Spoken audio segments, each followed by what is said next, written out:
Frozen Curse, the Ice Djinn. My name is Albert, and I am a student of Jack Carter. Yes, that Jack Carter, the legendary paranormal investigator. Today, I'm here to share with you an incident that still haunts me.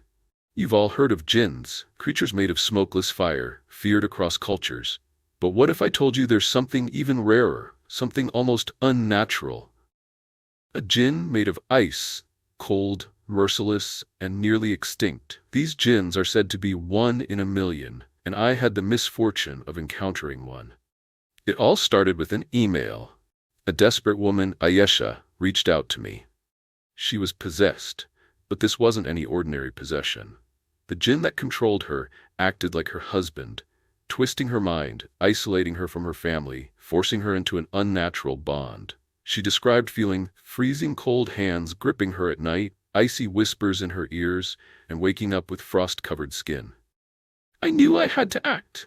I gathered my equipment and reached out to a group of Maulanas, religious scholars trained in exorcisms. We traveled to her house, a place that felt wrong from the moment we stepped inside. The air was freezing, our breaths visible despite the summer heat. This was no ordinary djinn.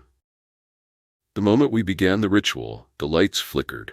The temperature plunged. And then the whispers began. She's mine, you cannot take her from me. Then the nightmare truly began. The room turned into a frozen tomb. Our breath came out in white puffs and frost spread across the walls. The Maulanas continued chanting, their voices growing shaky as a piercing scream shattered the air. Ayesha's body twisted in unnatural ways. Her eyes turned an icy blue, her skin paler than death itself. Suddenly the mirrors cracked around us, and from within we saw him, a towering figure of ice, his hollow eyes locked onto mine. She is my bride, you cannot take her.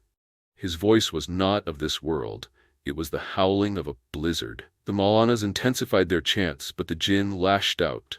The temperature dropped even further, and one of the Maulanas collapsed, his lips turning blue.